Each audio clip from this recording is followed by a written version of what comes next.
Hello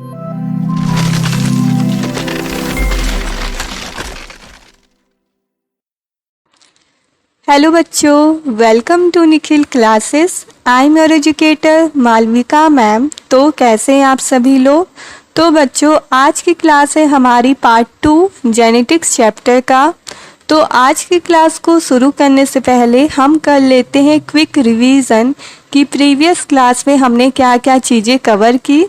तो बच्चों, हमने देखा था जेनेटिक्स के बारे में कि ये क्या है। तो जेनेटिक्स है एक स्टडी जिसमें हम स्टडी करते हैं transmission of body features from parents to offspring, यानी कि ऐसे फीचर्स जो पेरेंट्स से बच्चों को मिलते हैं और जो उनकी स्टडी की जाती है उसको क्या कहा जाता है, जेनेटिक्स। फिर बच्चों, हमने देखा था कि इसकी जो डिस्कवरी है वो किसने की। तो इसकी डिस्कवरी की थी ग्रिगोर मेंडल ने, जिस कारण से इनको कहा जाता है फादर ऑफ जेनेटिक्स। और इनकी जो फाइंडिंग थी यानी जो डिस्कवरी थी उसको कहा जाता है मेंडल्स लॉ ऑफ इनहेरिटेंस। ठीक है बच्चों। फिर हमने बच्चों देखा मॉडर्न एप्लीकेशन ऑफ जेनेटिक्स, जिसमें हमने बच्चों जाना जेनेटिक इंजीनियरिंग के बारे में। तो ये क्या होता है, ये एक ऐसी टेक्निक है जिसके थ्रू हम क्या कर सकते हैं, अपने जीन्स को अल्टर्ड कर सकते हैं, यानी कि उनको चेंज कर सकते हैं और अपने जो क्रोमोसोम्स हैं उसमें इंट्रोड्यूस कर सकते हैं न्यू जीन्स को। फिर बच्चों, हमने देखा जेनेटिक काउंसलिंग। तो ये क्या है, ये एक ऐसी काउंसलिंग होती है जो पेरेंट्स बनने से पहले लोग करवाते हैं ताकि वो जान सके कि उनको कोई ऐसी डिजीज़ तो नहीं है जो जेनेटिक हो, और यदि कोई है भी तो उसके इफ़ेक्ट को कैसे कम किया जा सकता है। तो इसीलिए क्या होती है बच्चों, जेनेटिक काउंसलिंग। फिर हमने देखा हेरिडिटी के बारे में कि ये क्या होता है। तो इसको हम डिफाइन करते हैं as transmission of genetically based characteristics from parents to offspring, यानी बच्चों जो जेनेटिकली बेस्ड कैरेक्टरिस्टिक्स होते हैं जो पेरेंट्स से बच्चों में क्या होते हैं, ट्रांसफ़र होते हैं। तो इसी ट्रांसफॉर्मेशन को हम डिफाइन करते हैं हेरिडिटी से। आगे था बच्चों वेरिएशंस इन पॉपुलेशन। इसमें क्या था बच्चों कि एज अ ह्यूमन बींग्स हम क्या हैं, एक स्पेसिस हैं और हम बहुत सारे जो कैरेक्टर्स हैं और जो ट्रेट्स हैं उसको शेयर करते हैं, जिससे हम आइडेंटिफाई होते हैं एज होमो सेपियंस। बट क्या है बच्चों, जो वेरियस जो रेसेस हैं और जो ट्राइब्स हैं वो अपने फीचर्स की वजह से क्या दिखते हैं, डिफरेंट दिखते हैं। इवन जो सेम रेस और ट्राइब के लोग होते हैं, सेम फैमिली मेंबर के लोग होते हैं, वो भी क्या होते हैं, एक दूसरे से अलग दिखते हैं। और यही जो फीचर्स जो हमको क्या करते हैं, एक अलग हमको दिखाते हैं, इसी से क्या होता है, हमारी जो पॉपुलेशन है उसमें वेरिएशंस पैदा होता है। जैसे बच्चों आप देखते हैं कि किसी की हाइट क्या होती है, बहुत ज़्यादा होती है, किसी की कम होती है, किसी का स्किन का कलर क्या होता है, डार्क होता है, किसी का फेयर होता है, किसी का बच्चों आईब्रो क्या होता है, थिक होता है, किसी का थिन होता है। इसी तरह से लिप्स, ईयर या बच्चों जो आई कलर होती है, किसी का ब्लैक होगा, किसी का ब्लू तो किसी का ब्राउन। तो यही सारे जो बच्चों फीचर्स होते हैं वो क्या करते हैं, वो वेरिएशन लाते हैं पॉपुलेशन में। फिर बच्चों हमने देखा कि जो क्रोमोसोम्स होते हैं वो क्या होते हैं, कैरियर ऑफ हेरिडिटी होते हैं। ऐसा क्यों होता है बच्चों, क्योंकि जो क्रोमोसोम होते हैं हमारे, उनके अंदर क्या पाया जाता है, जीन। और जो हमारे जीन है वही कंटेन करते हैं कैरेक्टरिस्टिक्स जो क्या होते हैं, जो ट्रांसफ़र होते हैं पेरेंट्स टू ऑफस्प्रिंग। इसीलिए बच्चों जो क्रोमोसोम्स होते हैं उनको कहा जाता है कैरियर ऑफ हेरिडिटी। फिर हमने बच्चों नंबर्स के बारे में देखा था कि जो डिफरेंट स्पेसीज होते हैं उनके जो क्रोमोसोम्स नंबर क्या होते हैं, अलग अलग होते हैं। जैसे कि जो ह्यूमन्स हैं उसमें 46 है, अनियन में 16, लायन में 38, गोरिल्ला में 48 और कुछ इंसेक्ट तो ऐसे होते हैं जिसमें 1000 से भी ज़्यादा होते हैं। तो ये क्या थे, हमारे क्रोमोसोम के नंबर। आगे था बच्चों हमारा कि क्रोमोसोम्स इन होमोलोगस पेयर। तो बच्चों जो क्रोमोसोम होते हैं वो हमेशा क्या होते हैं, इवन नंबर्स में होते हैं। और ऐसा क्यों होता है? क्योंकि ये हमेशा पेयर में होते हैं।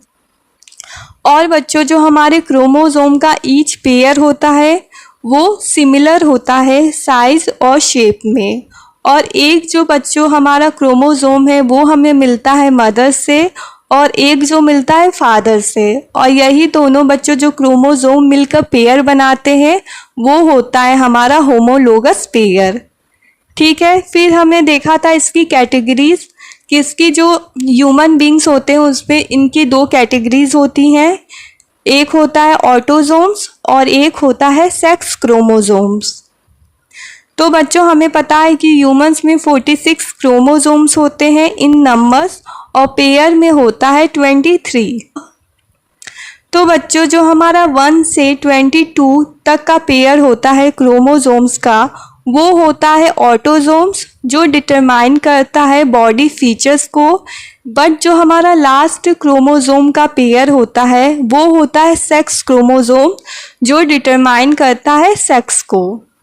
फिर बच्चों हमने देखा सेक्स डिटर्मिनेशन को कि कैसे डिटरमाइन किया जाता है सेक्स को। तो बच्चों जो चाइल्ड का सेक्स होता है वो डिपेंड करता है ऑन स्पर्म, यानी कि कौन सा जो स्पर्म है वो फर्टिलाइज कर रहा है एग के साथ। क्योंकि बच्चों जो एग होता है उसमें कंटेन होता है केवल एक्स क्रोमोसोम्स, बट जो स्पर्म होता है उसमें एक्स और वाई दोनों क्रोमोसोम मिलते हैं। तो बच्चों आज का हमारा फर्स्ट टॉपिक है क्रोमोसोम्स कैरियर ऑफ जीन्स। तो बच्चों हम जानते हैं कि जो भी स्पेसिस होते हैं उनका क्या होता है, एक फिक्स नंबर होता है क्रोमोसोम्स का।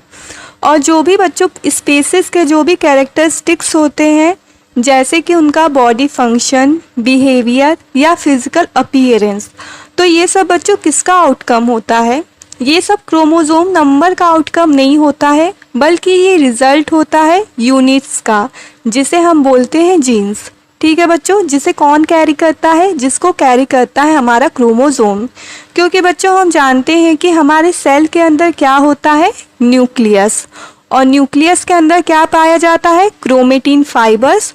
और जब हमारा सेल डिवीज़न होता है तो ये जो क्रोमेटिन फाइबर्स होते हैं ये क्या करते हैं, ये कंडेंस होने लगते हैं और एट द एंड ये क्या होते हैं, कंडेंस होकर क्या बनते हैं, क्रोमोसोम्स बनते हैं। और इन्हीं क्रोमोसोम्स के अंदर पाया जाता है हमारा जीन्स जो क्या डिटरमाइन करते हैं, जो डिटरमाइन करते हैं हमारे कैरेक्टरिस्टिक्स को। ठीक है बच्चों। और बच्चों जो हमारा वर्ड है जीन उसकी डिस्कवरी की थी विलियम जोहानसन ने 1909 में। ठीक है बच्चों।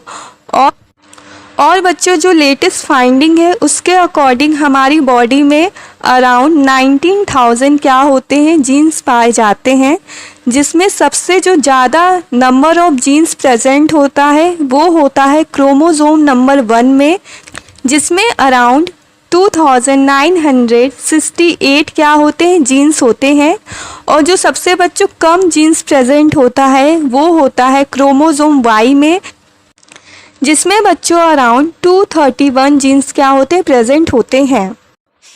आगे है बच्चों हमारा जीन्स एंड दियर एलील्स। तो बच्चों जीन्स क्या होता है ये तो हमको पता है, बट एलील्स क्या होते हैं? तो बच्चों हम क्या करते हैं, जो अपने जीन्स होते हैं उनको रिप्रेजेंट करते हैं सिंबल से। ठीक है। और जो हर एक जीन होता है उसके पास होते हैं 2 सिंबल, और यही बच्चों जो ईच सिंबल होता है वो कहलाता है हमारा एलील। ठीक है। और इसी एलील के पेयर को क्या कहा जाता है, इसके पेयर को कहा जाता है जीन्स। जैसे बच्चों आप इमेज में देख सकते हैं ये क्या है, ये है हमारा एक जीन और इसके अंदर आपको दिख रहे हैं 2 सिंबल। ठीक है। और यही जो ईच सिंबल है वो क्या है हमारा, वो है हमारा एलील। और यही जो एलील मिलकर जो पेयर बनाते हैं उसको क्या कहा जाता है, उसको कहा जाता है जीन्स। ठीक है। तो एलील्स क्या होते हैं बच्चों, ये है अल्टरनेटिव फॉर्म ऑफ जीन्स। ठीक है। अब बच्चों ये जो एलील्स हैं हमारे इसके भी 2 टाइप होते हैं, एक होता है हमारा डोमिनेंट एलील और एक होता है बच्चों रिसेसिव एलील। तो बच्चों जो हमारा डोमिनेंट एलील होता है उसको हम रिप्रेजेंट करते हैं कैपिटल लेटर से, ठीक है। और जो हमारा रिसेसिव एलील होता है उसको हम रिप्रेजेंट करेंगे स्मॉल लेटर से, ठीक है बच्चों। तो जहाँ पे भी आपको दिखे कैपिटल लेटर तो ये कैसा एलील है हमारा, ये है हमारा डोमिनेंट एलील। और जहाँ पर दिखे स्मॉल लेटर्स तो वो क्या है हमारे, वो है हमारे रिसेसिव एलील।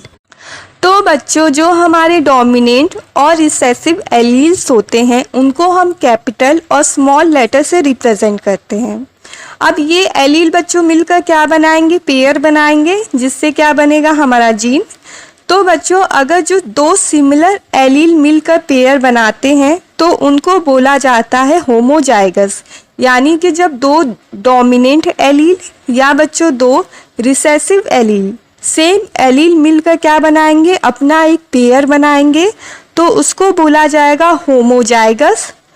बट अगर बच्चों दो अलग अलग एलील मिलकर जब पेयर बनाएंगे तो उसको बोला जाएगा हेट्रोजाइगस। यानी कि एक हो उसमें हमारा डोमिनेंट एलील और एक हो बच्चों हमारा रिसेसिव एलील।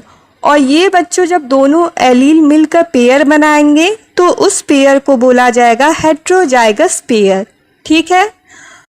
अब हम बच्चों देख लेते हैं कि डोमिनेंट और रिसेसिव एलील होते क्या हैं।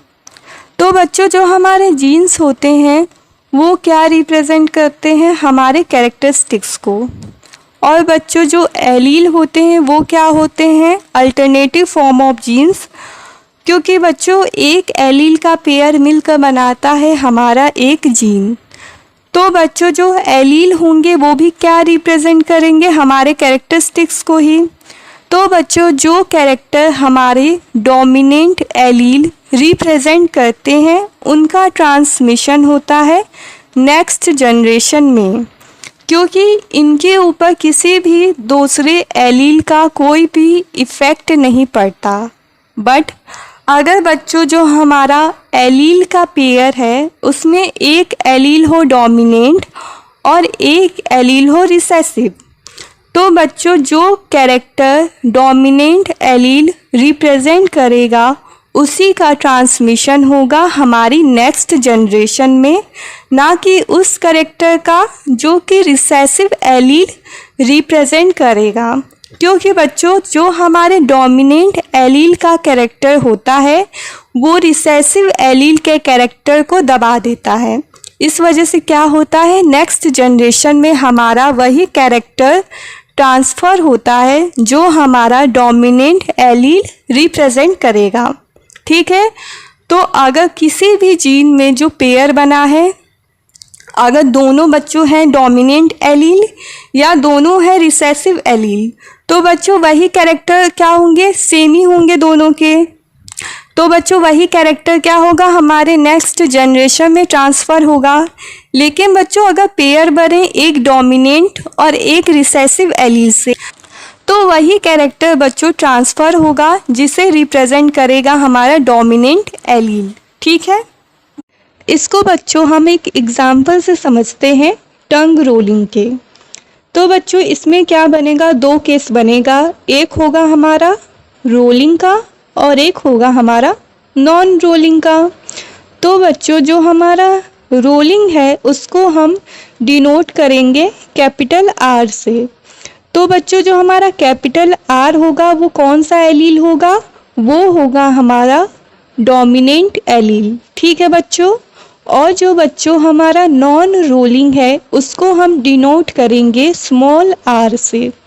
तो बच्चों जो हमारा स्मॉल आर है वो किसको रिप्रेजेंट करेगा, वो रिप्रेजेंट करेगा हमारे रिसेसिव एलील को। अब बच्चों इन दोनों जो हमारे एलील्स है उससे हम तीन टाइप के पेयर बना सकते हैं। तो बच्चों जो हमारा फर्स्ट पेयर होगा वो होगा कैपिटल आर और कैपिटल आर का।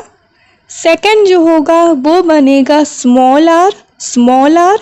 और जो बच्चों थर्ड पेयर होगा उसमें होगा एक हमारा कैपिटल आर और एक होगा हमारा स्मॉल आर। तो बच्चों जो हमारा फर्स्ट पेयर है उसमें है हमारे दोनों डोमिनेंट एलील्स जो हमारा सेकंड पेयर है उसमें है हमारे दोनों रिसेसिव एलील, और बच्चों जो हमारा थर्ड पेयर है उसमें है हमारा स्मॉल और रिसेसिव दोनों एलील्स। ठीक है बच्चों, तो बच्चों जिसमें भी होगा हमारा डोमिनेंट एलील उसमें क्या होगा, वही कैरेक्टर शो होगा जो डोमिनेंट एलील रिप्रेजेंट करेगा। तो बच्चों जो हमारा फर्स्ट केस है उसमें क्या है, आर आर का पेयर है कैपिटल आर, तो बच्चों इसमें तो क्या होगा, हमारा रोलिंग ही होगा, क्योंकि कैपिटल आर जो है वो रोलिंग के कैरेक्टर को शो कर रहा है। ठीक है, फिर जो हमारा बच्चों सेकंड पेयर है उसमें क्या है, स्मॉल आर और स्मॉल आर, मतलब कि जो हमारे रिसेसिव एलील्स है उनका पेयर है जो किसको शो करता है, नॉन रोलिंग को। तो बच्चों इसमें क्या कैरेक्टर शो होगा, नॉन रोलिंग का। और जो बच्चों हमारा थर्ड पेयर है वो है कैपिटल आर और स्मॉल आर, तो बच्चों इसमें कौन सा कैरेक्टर शो होगा, जो हमारा डोमिनेंट एलील रिप्रेजेंट करेगा जो कि है रोलिंग का। तो इसमें जो कैरेक्टर शो होगा वो होगा रोलिंग का। तो इस तरीके से बच्चों हमारे जिस भी जीन में जो एलील का पेयर होता है उसमें अगर कोई भी जो एलील है वो हो डोमिनेंट एलील तो वही कैरेक्टर शो करेगा, यानी बच्चों वही कैरेक्टर जो है वो नेक्स्ट जनरेशन में ट्रांसफ़र होगा जो हमारा बच्चों डोमिनेंट एलील जो है वो शो करेगा। और अगर बच्चों दोनों जो पेयर बना रहे हैं एलील वो कैसे हैं, रिसेसिव एलील, तो जो उसका कैरेक्टर होगा वही शो करेगा। आगे है बच्चों हमारा जीनोटाइप एंड फिनोटाइप। तो जीनोटाइप क्या होता है, ये होता है सेट ऑफ जीन्स जो प्रेजेंट होता है एक ऑर्गेनिज्म के सेल में, यानी कि जो हम जेनेटिकल रिप्रेजेंटेशन करते हैं वो होता है हमारा जीनोटाइप। और फिनोटाइप में क्या होता है बच्चों, इसमें होता है हमारा फिजिकल रिप्रेजेंटेशन। जैसे अभी मैंने आपको एग्जांपल दिया टंग रोलिंग का, तो उसमें हमारे दो केस बने, एक था रोलिंग और एक नॉन रोलिंग का। तो बच्चों जो रोलिंग था उसको हमने कैसे रिप्रेजेंट किया था, डोमिनेंट एलील से, जो कि था हमारा कैपिटल आर, और जो नॉन रोलिंग है उसे हमने रिप्रेजेंट किया स्मॉल आर से, जो था हमारा रिसेसिव एलील। तो बच्चों इसमें हमारे तीन पेयर बने, एक था कैपिटल आर, एक था स्मॉल आर और एक है कैपिटल आर और स्मॉल आर। तो बच्चों यही जो हम रिप्रेजेंट कर रहे हैं कैपिटल आर, स्मॉल आर और कैपिटल आर और स्मॉल आर, तो यही जो बच्चों रिप्रेजेंटेशन है वो कैसा है, जेनेटिकल रिप्रेजेंटेशन। तो इसी रिप्रेजेंटेशन को हम क्या बोलेंगे, जीनोटाइप। ठीक है, और बच्चों इससे जो हमारा रिजल्ट निकला था कि जो हमारे डोमिनेंट एलील है वो क्या शो करेंगे, रोलिंग, और जो हमारे रिसेसिव एलील है वो क्या शो करेंगे, नॉन रोलिंग।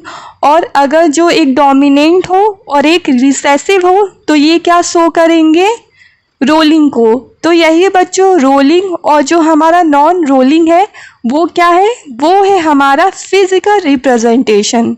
तो ये क्या हो जाएगा, हमारा फिनोटाइप।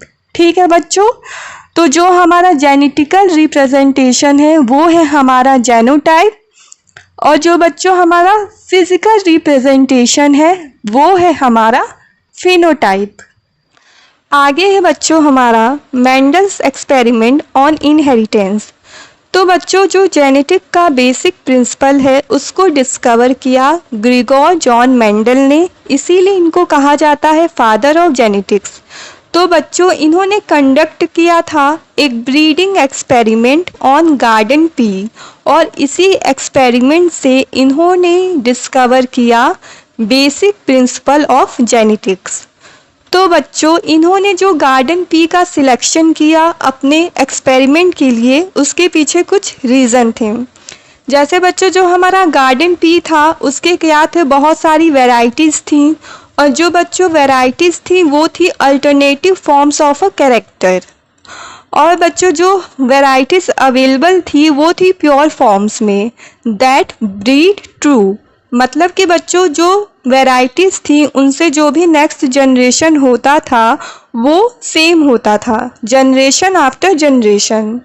और बच्चों जो हमारे पीस होते हैं वो सेल्फ पॉलिनेटेड भी होते हैं और उनका क्रॉस पॉलिनेशन भी करवाया जा सकता है आर्टिफिशली। तो बच्चों सेल्फ पॉलिनेशन और क्रॉस पॉलिनेशन क्या होता है? जब पॉलिन ग्रेन्स का ट्रांसफ़र होता है एंथर से टू स्टिग्मा, लेकिन वो क्या हो इसमें सेम फ्लावर पर हो या सेम प्लांट के ही दूसरे फ्लावर पर हो, तो ये होता है बच्चों सेल्फ पॉलिनेशन। लेकिन क्रॉस पॉलिनेशन में क्या होता है बच्चों? इसमें भी क्या होता है, पॉलिन ग्रेन्स का ट्रांसफ़र होता है एंथर से स्टिग्मा पर, लेकिन इसमें क्या होता है जो प्लांट होता है वो दूसरा होता है। मतलब कि सेम फ्लावर या सेम प्लांट के दूसरे फ्लावर पर नहीं होगा, एक दूसरे प्लांट के दूसरे फ्लावर पर होगा। तो इसमें क्या होता है क्रॉस पॉलिनेशन इसको बोलते हैं। तो यही सब रीज़न था जिसकी वजह से जो मेंडल थे इन्होंने पी प्लांट को सिलेक्ट किया अपने एक्सपेरिमेंट के लिए। तो बच्चों मेंडल ने जो एक्सपेरिमेंट के लिए पी प्लांट को सिलेक्ट किया तो उन्होंने इसके 7 कैरेक्टर पर एक्सपेरिमेंट किया।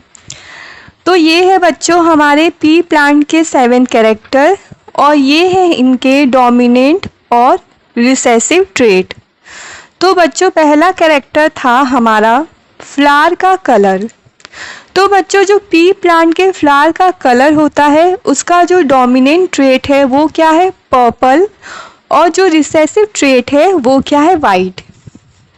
सेकंड है बच्चों सीड का कलर। तो बच्चों जो सीड का कलर होता है वो डोमिनेंट ट्रेट में होता है हमारा येलो और रिसेसिव में होता है ग्रीन। फिर आगे था बच्चों हमारे जो सीड होता है उसका शेप।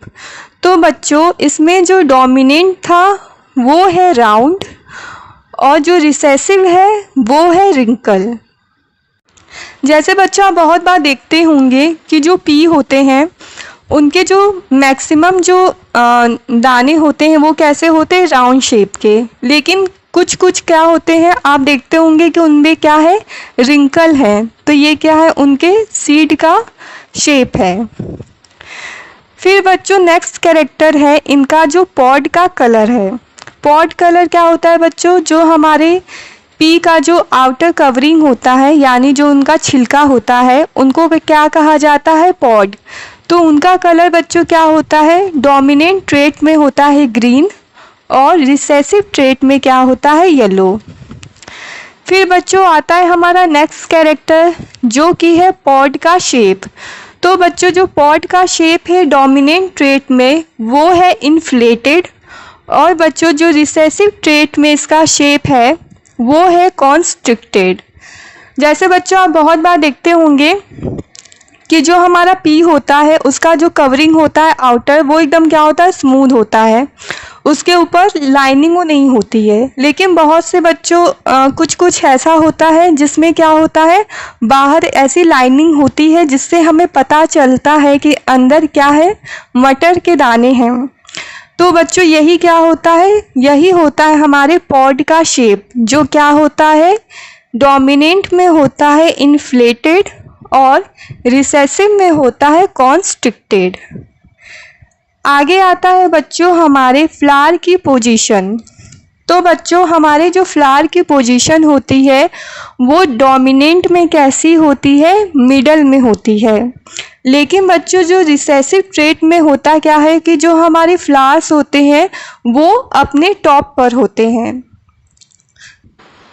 तो बच्चों डोमिनेंट में जो फ्लावर पोजीशन का ट्रेट है वो है एक्सिलरी, बट रिसेसिव में जो ट्रेट है वो है टर्मिनल। यानी कि एक्सिलरी में क्या होता है? जो हमारे फ्लावर्स होते हैं वो मिडल में पाए जाते हैं प्लांट के, लेकिन टर्मिनल में क्या होता है? अपने टॉप मोस्ट पोजीशन पे पाए जाते हैं। और लास्ट थी बच्चों हमारी प्लांट की हाइट कि जो डोमिनेंट इनका ट्रेट है बच्चों हाइट में वो क्या है? टॉल। और बच्चों जो रिसेसिव है वो क्या है? ड्वार्फ। तो ये क्या था बच्चों? ये थे 7 कैरेक्टर जिसमें मेंडल ने एक्सपेरिमेंट किया था अपना। तो बच्चों तो ये थी बच्चों हमारी आज की क्लास। नेक्स्ट क्लास में हम जानेंगे मेंडल ने क्या क्या एक्सपेरिमेंट किए और उनके क्या क्या लॉज थे। ठीक है बच्चों, तो आई होप आपको सभी चीज़ें अच्छी तरीके से समझ में आई हो। अगर आपको वीडियो हेल्पफुल लगी हो तो अपने और फ्रेंड्स के साथ ज़रूर शेयर कीजिएगा। Thanks for watching the video. मिलते हैं आगे आने वाली क्लास।